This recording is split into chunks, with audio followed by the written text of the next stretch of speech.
शास्त्र पर बोलना, सांख्य पर, योग पर, वेदांत पर बोलना, वो एक अलग चीज है, वो तो है ही।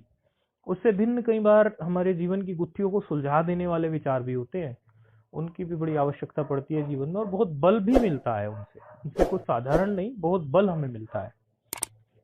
तो समझने की बात यह है कि हमारी एक वैदिक परंपरा थी। उस वैदिक परंपरा में 4 वर्ण जो थे वो विभाजित थे। 4 वर्ण विभाजित थे, ये आप सब जानते ही हैं। आश्रम विभाजित थे, वर्ण विभाजित थे, अभी भी हैं, लेकिन वैदिक परंपरा में वो घर घर में था, अलखनाद गूंजता था। वैदिक परंपरा मतलब अभी से आप ले लो कोई 2,500-3,000 साल पहले, बुद्ध के कुछ पहले लगा लो, तब तक भी था। फिर बुद्ध के काल में कुछ बुद्ध का अवतार हुआ। वो बुद्ध अवतार भी इसीलिए कहा जाता है, लोग तो उसमें विवाद खड़ा करते हैं, लेकिन यदि उसको एक समझने की दृष्टि से हम जाने, ऐसे नहीं जाने, या तो कुछ लोग विरोध करेंगे कि बुद्धवादी नहीं हो, ऐसा नहीं, नहीं, नहीं, वो समझने की दृष्टि से करिए। इस जीवन में बहुत सी ऐसी चीजें होती हैं जो हमारे लिए कुछ ना कुछ हमें दे के चली जाती है। तो एक ऐसी दृष्टि, एक ऐसे अंतःकरण का निर्माण हमें करना चाहिए जिस अंतःकरण से, अंतःकरण में चारों आ गए ना, मन, बुद्धि, चित्त, अहंकार, चारों चारों आ गई। एक ऐसे अंतःकरण का निर्माण हमें करना चाहिए जिस अंतःकरण से हमारा कोई रास्ता खुले, हमें कोई समझ बढ़े, हमारी कोई ऊंचाई हो। ये अंतःकरण, ऐसे अंतःकरण के निर्माण को ही कहते हैं कि ये साधनामय अंतःकरण है। और ऐसा अंतःकरण ही क्यों कहा जाता है? प्रज्ञा। प्रज्ञा, प्रज्ञा बोलते हैं ना, प्रज्ञा शब्द नहीं होता, प्रज्ञा होता है। जा में या, जा और या होता है। गा हमें बोलने की आदत पड़ जाती है, हम भी जब पहले ध्यान नहीं देते थे क्या बोलते थे, तो अब प्रज्ञा बोलते हैं। तो वो प्रज्ञा बन जाती है, और वो प्रज्ञा जो है, जिस व्यक्ति के पास वो प्रज्ञा विकसित हो गई, जितने अंश में हो गई, वो व्यक्ति का जीवन फिर स्वतः ही साधना में चलने लगता है। वो वापस नहीं लौटता साधना के मार्ग से, क्योंकि नहीं तो कई बार देखा जाता है कि व्यक्ति साधना कर रहा है, करते करते करते करते एक एक स्तर तक पहुंचता है। उस स्तर के बाद फिर वो वापस लौटने लगता है, दुख और सुख के थपेड़े उसके जीवन में आती हैं, फिर वो वापस लौटने लगता है। इस तरह के दुख और सुख के थपेड़ों में जो आगे पीछे हिलता है, उसकी उसकी जो बुद्धि है, अभी उसने प्रज्ञा का रूप नहीं लिया है, ये बात तो स्पष्ट है। तो करना क्या है कि वो बुद्धि ऐसी हो जानी चाहिए, वो मन, बुद्धि, चित्त, अहंकार ऐसे हो जाने चाहिए कि वो अब हमें एक दिशा देने लगे, उससे हमारा कोई रास्ता खुलने लगे। उसी के लिए सारे प्रयास है। उसी को कहते हैं कि कहते हैं ये तो वाचो निवर्तनते, ये तो वाचो निवर्तनते या प्राप्सा मनसा सहा। तो वो कहते हैं कि इसको मन से नहीं जाना जा सकता, वाणी इत्यादि से इसकी बात नहीं कही जा सकती उस शुद्ध ब्रह्म की। ये तो वाचो नहीं वर्तनते, ऐसा बोलते हैं, ये तो वाचो नहीं वर्तनते, ऐसा कहा गया। लेकिन उसी के लिए फिर एक उपनिषद दूसरी बोलती है, कठोपनिषद बोल देती है कि वो मनसी, यानी मन से ही जाना जाता है। तो वो किस लिए कहा गया? एक उपनिषद कह रही है कि वो ये तो वाचो नहीं वर्तनते, दूसरी उपनिषद कह रही है मन से जाना जाता है। तो उसको फिर हमें समझना पड़ता है। उसको समझने का तरीका ये है कि वो अशुद्ध अंतःकरण से नहीं जाना जाता, वो शुद्ध अंतःकरण जो प्रज्ञा बन गई है, जो हमने कहा ना आपकी बुद्धि अब विवेक शालिनी हो गई है, ऐसे है शालिनी, विवेक शालिनी। तो ऐसी विवेक शालिनी जो बुद्धि हो गई है, वो ही उसको जान सकती है। ये एक मुख्य बात हमारे समझने की है। तो इसके लिए पहले हमारी एक वैदिक परंपरा थी। उस परंपरा में देखो, जो भी महापुरुषों ने चीजें बनाई हुई वेद की, क्योंकि सृष्टि के आरंभ में इस बात को ना तो कोई आर्य समाजी काटता, ना कोई सनातनी काटता, कोई भी नहीं काटता। ये कहते हैं कि ईश्वर है सृष्टि के आरंभ में, बोले हैं क्योंकि बिना ईश्वर के तो है नहीं कुछ भी। उसके आरंभ में, फिर सृष्टि के आरंभ में ईश्वर है, तो ईश्वर से स्वतः ही वेद प्रकट होता है। वेद के मंत्र पहले 1,00,000 थे, अब घटकर 20-25 हजार, घटकर क्या हुए, लोप हो गए, हो जाते हैं। उसमें क्या होता है कि चीजें आगे परंपरा नहीं बढ़ती, तो परंपराएं छिप जाती है, और परंपरा को लेकर ही हम अब बोलने वाले हैं। वो परंपराएं छिप जाती हैं क्योंकि उनको आगे बढ़ाया नहीं गया। कई सारी विद्याएं ऐसी होती हैं जो हमारे पूर्वज जानते हैं, ऋषि लोग जानते थे, लेकिन उनको कोई या तो ग्रहण करने वाला नहीं मिला, या उनको देने का मन नहीं हुआ, या दोनों का मन भी हो और ग्रहण करने वाला हो भी हो, उसके बावजूद भी कोई देश काल परिस्थिति ऐसी बन गई जिसके कारण वो विद्याएं आगे नहीं बढ़ पाई। तो इसी तरह वेद मंत्र जो पहले होते थे वो कम हो गए, मतलब कम कम दिखाई पड़ते हैं। इसी तरह उपनिषदें भी जो होती थी, अब वो होत कितनी सारी उपनिषदें थी, 200 के ऊपर उपनिषदें थी, उसमें से अभी छपी हुई में तो मुश्किल से ही कितनी मिलेगी, 100 उपनिषदें ढूंढना मुश्किल हो जाता है छपी हुई, उसमें से भी 10 उपनिषदों का अध्ययन ही व्यक्ति कर पाता है। तो ईस्केन कट, मुंडक वांडू की ये सब जो है, इतरे तेतरे प्रश्न बृहदारण्यक, ये सब जो उपनिषदें हैं, इनका ही मुख्य अध्ययन है, लेकिन इनका भी नहीं हो रहा है अभी तो। इन ये भी पीछे छूटती जा रही हैं।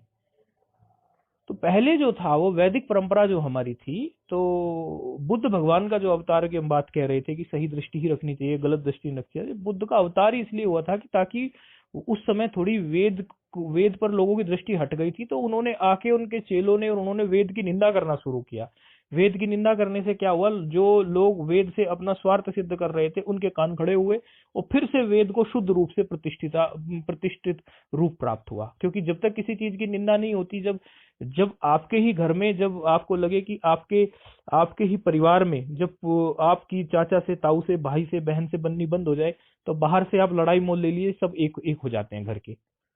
तो इसी तरह से जो वेद की महिमा जो खराब हो गई थी, वेद की महिमा को जो लोगों ने ध्यान से देखा नहीं था, उसकी उस वजह से फिर बुद्ध भगवान का अवतार हुआ है और बुद्ध भगवान ने वेद की निंदा की है खूब। मतलब वेद की निंदा आई है, और वेद की निंदा होने से फिर सब पंडित जो थे वो एक्टिव हो गए, और सब विद्वान जो थे वो एक्टिव हो गए, और फिर से वेद को उठाने के लिए लग पड़े, क्योंकि लगा अरे ये तो वेद की निंदा हो गई। और खुद वेद से तिकड़मबाजी करके खुद वेद की प्रतिष्ठा को धूमिल कर रहे थे। लेकिन देखो भगवान को बुद्ध के रूप में अवतार लेना पड़ा, तो फिर से वेद की प्रतिष्ठा हुई। और इसी क्रम में भगवान शिव जी के अवतार शंकराचार्य जी का जन्म हुआ, क्योंकि शंकराचार्य जी का आना ही फिर से वही प्रतिष्ठा बनाना और चारों पीठ की स्थापना करना। तो फिर परंपरा स्थापित हुई, फिर से वर्ण आश्रम धर्म फिर से ठीक से चलने लगा। 4 वर्ण जो हैं, ब्राह्मण, क्षत्रिय, वैश्य और शूद्र, अब उसमें अनेकों जातियां आ जाती हैं। कोई ब्राह्मण ब्राह्मण तो ब्राह्मण ही रहता है, लेकिन क्षत्रियों में कई प्रकार से जातियों का समावेश हो जाता है। जो क्षत्रिय, कई बार ये जाट लोग भी क्षत्रिय क्षत्रिय प्रणाली में ही रखे जाते हैं। इस तरह से जो है वैश्य जो है वो, लेकिन ब्राह्मण तो ब्राह्मण ही रहता है। ब्राह्मण में कोई कैटेगरी नहीं है कि ब्राह्मण, इसको भी ब्राह्मण में रख दो, नहीं नहीं, वो तो जन्मना ब्राह्मण ही होता है, जन्म से जो ब्राह्मण हुआ है। और उसी तरह चार चार हमारे आश्रम रहे हैं भाई। सबसे पहले हमारा ब्रह्मचर्य आश्रम, फिर उसके बाद व्यक्ति गृहस्थ में जाता है या तो डायरेक्ट साधु बन जाता है।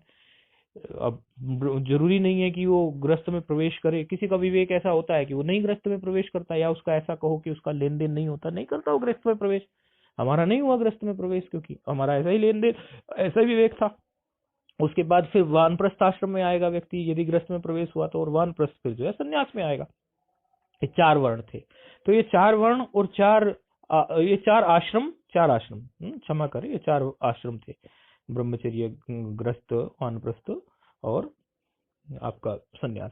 4 जो वर्ण हैं, वो 4 वर्ण समझो आप, वो 4 वर्ण और 4 आश्रम की जो ये बातें हुई हैं, ये बहुत शुद्ध रूप से थी। और इसमें फिर एक परंपरा थी, अध्ययन की परंपरा थी, अध्यापन की परंपरा थी, जीवन को आगे लेके चलने की एक ऐसी परंपरा थी जो घर घर में 3 वर्ण तो पूर्ण रूप से गुरुकुल में जाते थे। आप ऐसा मत समझना कि 3 वर्ण नहीं जाते थे। देखो ब्राह्मण, गुरुकुल ब्राह्मण चलाता था, क्षत्रिय पढ़ने जाता था, वैश्य पढ़ने जाता था, और ब्राह्मण, क्षत्रिय और वैश्य तीनों पढ़ने जाते थे। और शूद्र वर्ण में जो भी होता था वो सेवा करता था, उसको सेवा ऐसा, क्योंकि देखो भाई गुरुकुल में सेवा करने वाला भी तो कोई चाहिए। गुरुकुल में इतनी सारी सेवाएं होती हैं, क्या गुरुकुल में सेवा नहीं करेंगे? तो शूद्र जो था वो सेवा करता था। तो ये नहीं है कि शूद्र छोटा हो गया, ऐसा बिल्कुल कोई गलती कर बैठता है। शूद्र ब्राह्मण का भाई है। अरे जैसे ब्राह्मण अगर सिर है तो शूद्र भी तो कुछ है ना शरीर में, तो शूद्र को भी तो कुछ आप कहोगे ना। तो क्षत्रिय अगर हाथ है, वैश्य अगर कुछ और है, तो कोई शरीर का कोई अंग वो शूद्र होता है कि नहीं होता है? तो सारी चीजें शरीर में ही विद्यमान होती है कि नहीं होती? शरीर का कोई भी अंग, क्या कोई पैर की महत्वता कम है? क्या कोई आपके हाथ की महत्वता कम है? क्या मस्तिष्क की महत्वता कम है? ये सारी महत्वताओं को रखते हुए तभी तो एक शरीर का निर्माण होता है। इसीलिए शूद्र को कोई छोटा नहीं समझना चाहिए, और क्षत्रिय को कोई छोटा नहीं समझना चाहिए, या किसी को आप समझो कि वैश्य को छोटा नहीं समझना चाहिए। वैश्य का कार्य ही ये था कि धन की व्यवस्था करना, इतना सारा कार्य होने वाला है वो सब करना, और क्षत्रिय की अपना रक्षा करने का कार्य था। और उसके साथ साथ जो था, शास्त्र का पारंगत तीनों वर्ण होते थे। शास्त्र के पारंगत तीनों वर्ण होते थे, शास्त्र तीनों वर्ण पढ़ते थे। लेकिन परंपरा का लोप हो गया, पढ़ते ही नहीं है अभी। अभी जिसके भी घर में ये जो हमसे मतलब थोड़ा बहुत जो भी सुनेगा, जिसके पास तक भी ये पहुंचेगा, या जो भी सुनेगा, जैसे भी कई लोगों के पास पहुंचती हैं चीजें, तो ये बात उनको समझनी चाहिए कि हमारी जो पीढ़ी है, कहीं तो ब्राह्मणों के घर में ये लोप हो गई है बातें। हमारी जो पीढ़ी है, इस पीढ़ी में हमें हमारे बाप ने या हमारे दादा ने हमें उस शुद्ध परंपरा से नहीं गुजारा, क्योंकि बीच में लोप हो गया, बीच में कुछ चीजें छूट गई। लेकिन जब हम ये बात समझ चुके हैं कि ये हमारा था, तो इस समय हमें तो अपने उसी कर्तव्य से चलना चाहिए जो कर्तव्य हमारा पुरातन है। ये तो नहीं अपने मनमाने ढंग से किसी ने जो कह दिया कि अरे लो ऐसा करो वैसा करो, ऐसे ये गलत बात है। अगर हमें शुद्ध परंपरा का पता चल रहा है तो हमें शुद्ध परंपरा से चलना चाहिए। फिर उसमें ये देखना चाहिए कि यदि हम वेद पढ़ने के अधिकारी नहीं है तो वेदांत पढ़ने के अधिकारी तो है, और यदि हम पढ़ नहीं सकते तो सुनने के अधिकारी है कि नहीं है। भाई यदि हमसे पढ़ना नहीं आता तो पढ़ने का प्रयास करना चाहिए। कई लोगों को तो आता नहीं तो भी पढ़ लेते हैं। हमारे तो कई संपर्क में ऐसे लोग आए जो पढ़ना नहीं जानते तो भी पढ़ गए। और यदि पढ़ना भी नहीं जाता तो महापुरुषों के चरणों में बैठकर या किसी शास्त्रकार के श्रोत्रिय ब्रह्मनिष्ठ के चरणों में बैठ, ब्रह्मनिष्ठ श्रोत्रिय वही हो सकता है जो जमुना ब्राह्मण हो, और ब्रह्मनिष्ठ जो ब्रह्म में जिसकी निष्ठा हो, ब्रह्म में जिसकी निष्ठा हो वो ब्रह्मनिष्ठ, ऐसे अर्थ कर लेना इसकी। ब्रह्मणी निष्ठा, ब्रह्मणी निष्ठा यस्य स ब्रह्मनिष्ठ, ब्रह्म में जिसकी निष्ठा हो वो ही जो है ब्रह्मनिष्ठ होता है। और श्रोत्रिय जन्मना ब्राह्मण हो और शास्त्र का जानकार हो, तो श्रोत्रिय ब्रह्मनिष्ठ का ये अर्थ होता है। इस हिसाब से किसी श्रोत्रिय ब्रह्मनिष्ठ के चरणों में बैठकर वो सुनना चाहिए, श्रवण करना चाहिए। श्रवण करते करते करते करते पुण्य बढ़ेगा, पुण्य बढ़ते बढ़ते हो सकता है स्वयं पढ़ने की इच्छा जाग उठे। कई बार ये विवाद हम सोचते रहते हैं, कई लोग कहते हैं कि सुनने से काम चलेगा कि पढ़ने से काम चलेगा। अरे भाई पढ़ने से भी काम चलेगा, सुनने से भी काम चलेगा, शास्त्र इत्यादि का। अभी होता क्या है कि जब हम किसी चीज को सुनते हैं तो केवल हमारी कर्ण इंद्रिय हमारी काम करती है, कान हमारा काम करता है।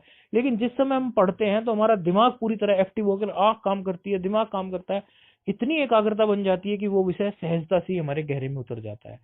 तो छोटा मोटा हमें पढ़ने का भी अभ्यास बनाए रखना चाहिए, और सुनने का तो अभ्यास हमारा है ही, सुनने में तो हमारा बिगड़ता ही क्या है। तो ये हमारी परंपरा। अब जो हमारी परंपरा का लोप हो गया, अर्थात हमें किसी को पहले से ये सब चीजें प्राप्त नहीं, तो अब तो हमें समझ आ रही है बात। जब हमें अब समझ में आ रही है तो कई लोग क्या है, यदि वेद नहीं पढ़ सकते, वेदांत नहीं पढ़ सकते, तो छोटा मोटा व्याकरण पढ़ सकते हैं, व्याकरण पढ़ सकते हैं, संस्कृत पढ़ सकते हैं। संस्कृत पढ़ के सामान्य रूप से ज्ञान प्राप्त कर सकते हैं चीजों का। और भी छोटे मोटे श्लोक इत्यादि जो है उनको देख सकते हैं। भाई शास्त्र अध्ययन करने में क्या बुराई है? शास्त्र अध्ययन करने में तो कोई भी बुराई नहीं है। आप कोई भी शास्त्र, आपको जो भी शास्त्र पसंद है उसको आप निश्चय कीजिए कि मुझे ये शास्त्र शुद्ध परंपरा से पढ़ना है। हर व्यक्ति की अलग अलग पसंद हो सकती है। किसी व्यक्ति की पसंद हो सकती है वाल्मीकि रामायण, पढ़िए वाल्मीकि रामायण को। किसी व्यक्ति की पसंद हो सकती है रामचरितमानस, पढ़िए रामचरितमानस को। रामचरितमानस सामान्य हिंदी भाषा में है, उससे पढ़िए, फिर आगे बढ़ेगा तो संस्कृत में वाल्मीकि रामायण पढ़ लेना। और किसी व्यक्ति की हो सकती है कि भाई मुझे योग वासिष्ठ महारामायण अच्छी लगती है, उसको पढ़िए। आप अध्ययन की आदत बनाइए। अध्ययन करने वाला व्यक्ति का एक अलग तप होता है, एक अलग जीवन होता है। और अध्ययन करने में देखो, हम आपको वेद पाठ के लिए नहीं बोल रहे, क्योंकि कोई व्यक्ति कहेगा जी हम तो वेद पाठ नहीं कर सकते। वेद पाठ के लिए किसने कहा आपको? वेद पाठ की अधिकारिता सबको है ही नहीं। वेद पाठ तो कोई ऐसा ही व्यक्ति कर सकता है जिसको पूरी अधिकारिता प्राप्त हो, अथवा फिर उसमें दुनिया भर की बातें आ जाती हैं। तो जो परंपरा, और इस परंपरा को अब आगे ले जाना है, मुख्य बात ये कंदमूल फल खाकर पत्ते खाकर ऋषियों ने इतने सारे शास्त्र रचे हैं। अरे हम कम से कम उन्हें पढ़ तो ले भाई। ऋषियों ने कितना परिश्रम किया इनको रचने में, कोई सामान्य बात है? उनका उपकार कैसे उतारोगे? कितना परिश्रम किया उन्होंने, परिश्रम, अथाह परिश्रम उन्होंने किया। उस परिश्रम को आप कैसे कैसे बदला चुकाओगे? कम से कम पढ़ तो लो।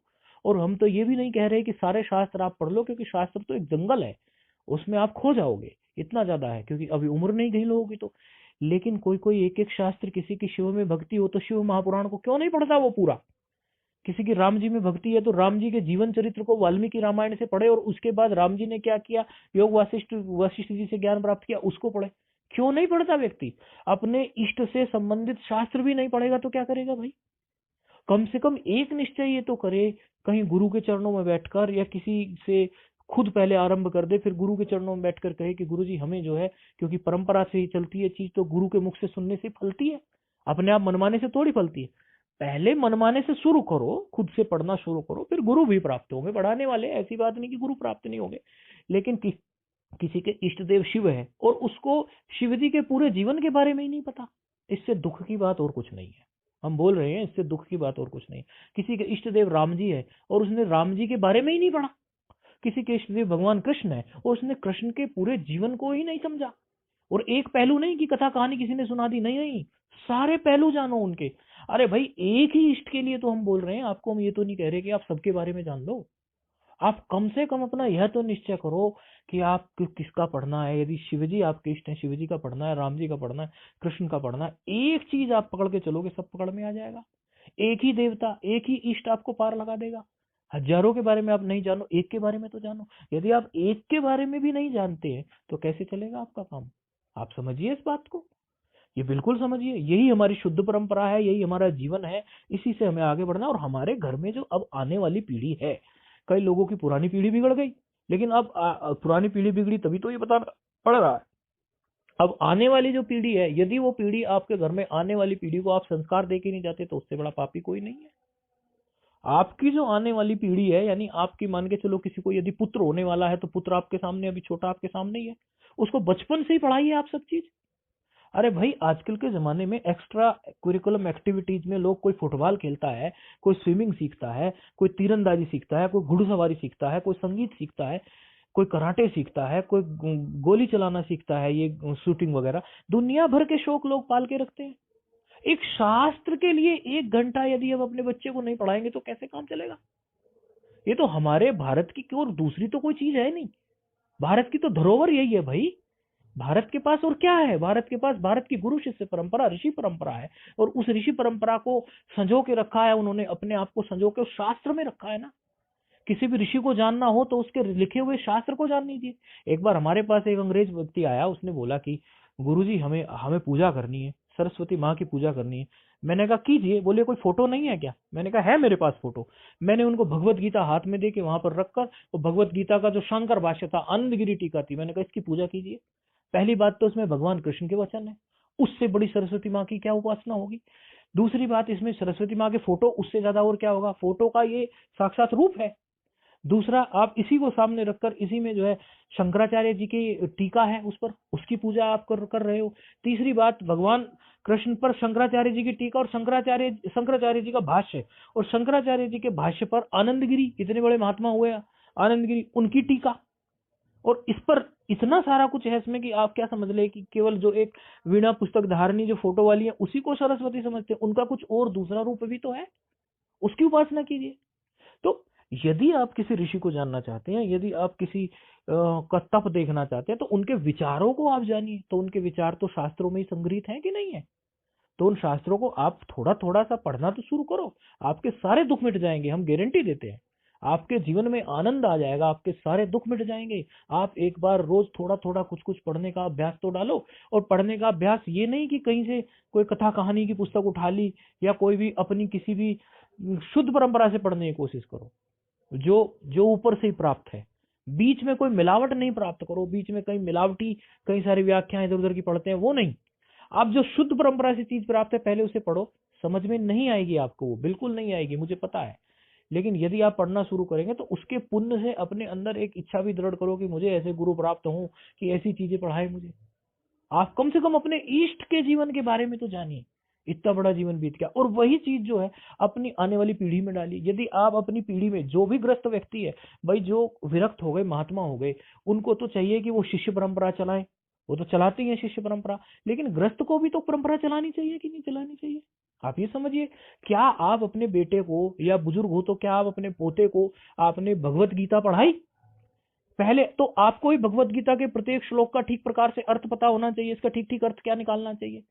क्योंकि सीधे सीधे छप रही है पुस्तक, उनका हिंदी अर्थ पढ़ रहे हो, समझ नहीं आ रही। अरे वो ऐसी बात नहीं होती, भगवत गीता की सारे श्लोकों का अलग अर्थ निकलता है। लेकिन क्या आपने उसको पढ़ा? फिर आप अपनी आगे वाली पीढ़ी को कैसे पढ़ाएंगे? फिर उससे आगे वाली पीढ़ी, ये परंपरा को ये क्यों छोटा करते जा रहे हो?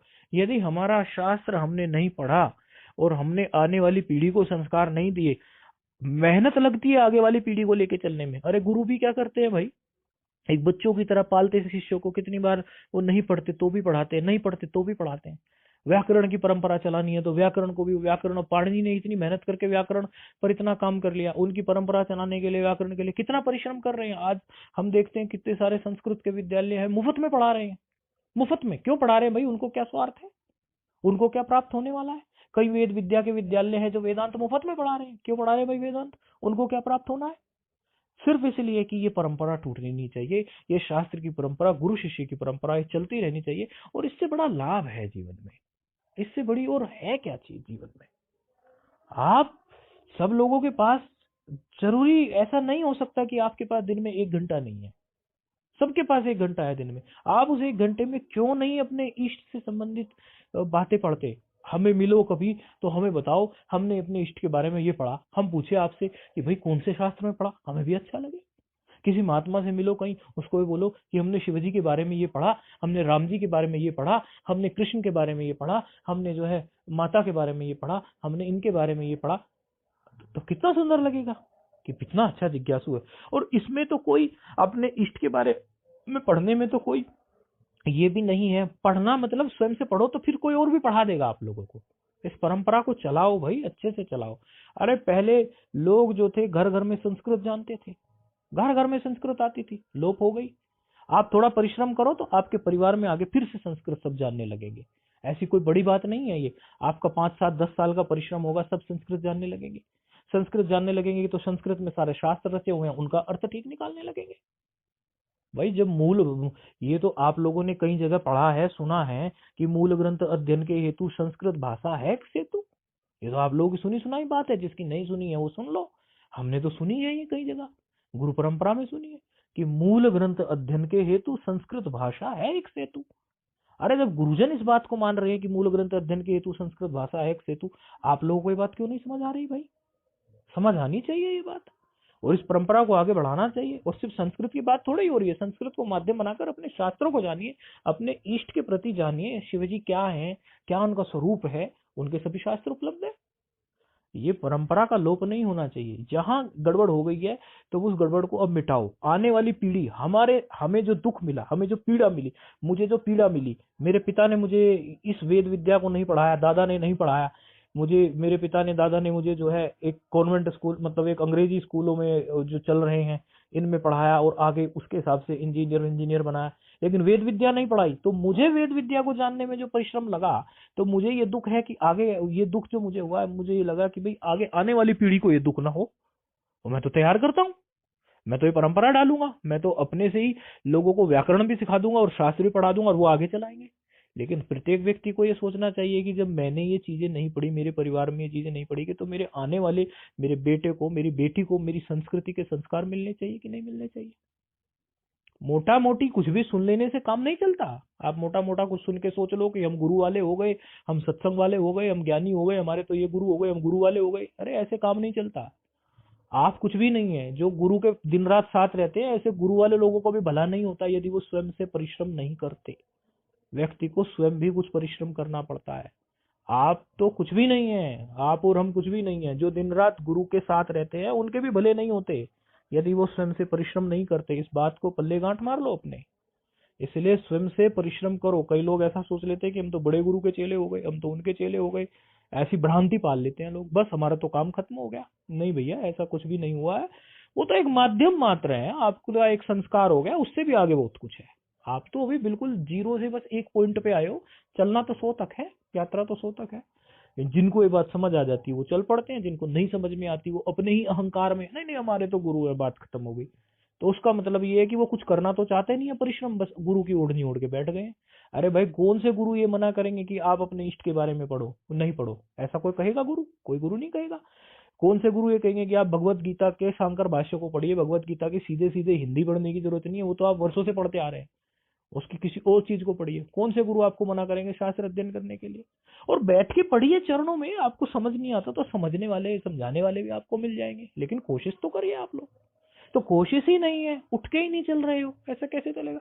और भाई आपको कोई ग्रस्त छुड़ाने की बात हमने कही नहीं कि आप अपना ग्रस्त छोड़ दीजिए, आप अपने बच्चों का लालन पालन न कीजिए, आप नौकरी ना करवाइए उनसे, ऐसा तो हमने कहा ही नहीं। हम तो ये कह रहे हैं, जहां आप अपने बच्चे को एक एक्स्ट्रा हॉबी देते हो घर में कि ये सिलाई, संगीत, कढ़ाई बुनाई ये सब सीख ले, इसके साथ साथ यदि आप उस बच्चे के लिए 1 घंटे सिर्फ शास्त्र अध्ययन का निकाले, एक एक छोटे छोटे शास्त्र से शुरू करें। यदि किसी बच्चे को आप नींव डालना चाहते हैं, आपको पोता पैदा होने वाला है, मानो किसी को पैदा होने वाला है पोता, आप उसको बचपन से ही जब रटाना शुरू करेंगे शास्त्र 1 घंटा रोज, तो वो एक दिन कितना बड़ा विद्वान बनेगा। और यही तो आपके जीवन की कमाई होगी। ये पुण्य आपको कहां से कहां ले जाएगा? आप सिर्फ बच्चों को पेट पालतू विद्या सिखा रहे हो, पेट पालतू विद्या सिखा रहे हो। वो पेट पालतू विद्या में कहीं ये नहीं लिखा हुआ कि दुख के समय पर क्या करना चाहिए, अधिक सुख हो जाए तो अपने को सम कैसे रखना चाहिए। ये तो केवल शास्त्र देगा, गुरु देंगे। अब बताओ कौन सी इंजीनियरिंग की इस पढ़ाई में ये बताया जाता है कि जब अधिक दुख आ जाए, अचानक से कोई दुख आ जाए तो उसमें क्या करना चाहिए? ये शास्त्र बताएगा। कौन सा ऐसा कोई दुख आ जाए, शरीर में प्राकृतिक आ जाए, कोरोना आ जाए, दुनिया भर की चीजें पता नहीं क्या क्या चल रही हैं दुनिया में, या कुछ भी आ जाए तो सारी इंजीनियरिंग, सारी डॉक्टरी सब की सब धरी की धरी रह जाती है। मूर्ख बने घूमते हैं कितने सारे इंजीनियर आजकल, कितने डॉक्टर मूर्ख बने घूमते हैं। कारण क्या है? क्योंकि शास्त्र तो उन्होंने देखा नहीं अपने गुरु पर। अरे सब लिख के चले गए भाई शास्त्र में, वो सब कुछ लिख के चले गए, केवल उसको छानना ही तो है, देखना ही तो है। किसी ने हमारे लिए इतना कुछ किया, और आपको क्या लगता है कि सिर्फ मेरे लिए किया है? या सिर्फ जो ये गुरु लोग बन गए हैं, दाढ़ी पाल ली है और सिर्फ धोती पहन ली और गेरू पहन लिया, इन्हीं बेचारों के लिए सब किया है? इनको तो आप बेचारे समझते हो ना। क्या आपके लिए ऋषियों ने कुछ नहीं किया है? केवल यही लोग पढ़ेंगे, महात्मा लोग ही।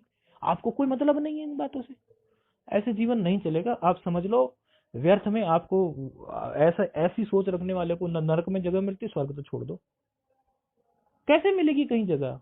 क्योंकि अपने ही अहंकार की एक ओढ़नी ओढ़ ली है कि हम तो बड़े गुरु वाले, हम तो ये वाले, हमारा तो इसी से काम चल जाएगा। अरे गुरु लोग आपको यदि कोई बात शास्त्र सम्मत नहीं बता रहे हैं तो आपको शास्त्र सम्मत करनी चाहिए। और मुझे तो लगता नहीं इस दुनिया में कोई भी ऐसे गुरु होंगे जो आपको गलत रास्ता ऐसा दिखाते हो कि भाई शास्त्र ना पढ़ो। आप आपकी परंपरा जो लुप्त हो गई है, वो ऋषि परंपरा, उस ऋषि परंपरा को फिर से जीवित करो, जिंदा करो उसको फिर से। और जीवित करने का माध्यम में पहले स्वयं थोड़ा थोड़ा पढ़ो, फिर आगे आपका बेटा किसी को पैदा होने वाला है या किसी को पोता पैदा होने वाला है, उनको संस्कार दो। और ये नहीं कि एक पुस्तक छप रही है बस उसका रोज पाठ कर रहे हो, उससे आगे बढ़ो। हर व्यक्ति को जहां पर वो होता है उससे थोड़ा आगे बढ़ना होता है। जो आप 20 साल से काम करते जा रहे हैं और जरूरी आप उसी काम को करते जा रहे हैं, माला घिसे जा रहे हैं, माला घिसे जा रहे हैं। अरे माला भी करो, माला करने की कोई बुराई नहीं, लेकिन माला के साथ साथ अब थोड़ा विचार तो करो, विचार में तो प्रवेश करो। अरे भाई ये सारी भक्ति इत्यादि विचार में प्रवेश करने के लिए थोड़ा विचार में प्रवेश करो, विचार प्रवेश। और यदि कुछ भी नहीं होना तो कई महापुरुषों के चरणों में जाके बैठ जाओ भाई, पैर पकड़ लो उनके, वो दे देंगे आप लोगों को कुछ, उनके पास है कुछ। आप ढूंढो ऐसे गुरुओं को। क्यों नहीं जाते आप ऐसे गुरुओं को? क्यों अपने घरों में छिप के बैठे हुए? अरे ऐसा थोड़ी हो गया है कि गुरु लोग दुनिया में खत्म हो गए हैं। ऐसा कभी हुआ है किसी भी काल में? कभी भी नहीं हुआ। आगे बढ़ो, आगे बढ़ो। स्वयं नहीं कर सकते, किसी से कराओ, लेकिन आगे बढ़ो। रोज 1 घंटा निकालो, स्वयं पहले अपने अंदर उतारो चीजों को, पढ़ो। और अपने साथ साथ अपने परिजनों को, अपने भाई माई बेटे पुत्र पुत्री सबको आप ये चीजें देते चले जाओ। ऐसे काम नहीं चलने वाला। आप समझते हो कि ये सिर्फ जो है एक ओढ़नी ओढ़ लेने से काम चल जाएगा, हमारा पेट पालतू विद्या से कुछ नहीं होने वाला। और इसका इतना पुण्य है शास्त्र का ऐसा पुण्य है कि आपकी पेट पालतू विद्या भी ठीक चलेगी। आपके घर में दुनिया भर की बीमारियों से छुटकारा होगा। अरे जिसके घर में नित्य नित्य जो है वैदिक परंपरा से वेद जीवन चलता हो, उसके घर में भला कोई दुख आसानी से आएगा क्या? और यदि दुख आ भी गया, प्रारब्धवशात आ भी गया, क्योंकि राम जी को भी तो दुख आ गया था, कृष्ण जी को भी तो दुख आ गया था, दशरथ जी को भी तो दुख आ गया, लेकिन उस दुख में कैसे सम रहा जाए, ये तो आपको गुरुजनों का सत्संग ही बताएगा ना। और वो सत्संग किसके माध्यम से होता है? शास्त्र के माध्यम से ही तो होता है। दूसरा तो कोई गुरुजन अपने पास से बनी हुई बात तो नहीं बताते। तो वो जिन शास्त्रों का अध्ययन करने वो शास्त्र से कुछ बताते हैं, उन्हीं शास्त्रों की तरफ आपको चलना चाहिए। एक नारा लगाया था ना भाजपा ने, चलो गांव की ओर। अब हम कहते हैं चलो शास्त्र की ओर, चलो वैदिक परंपरा की ओर, चलो शास्त्र की ओर, चलो शास्त्र की ओर, चलो शास्त्र की ओर।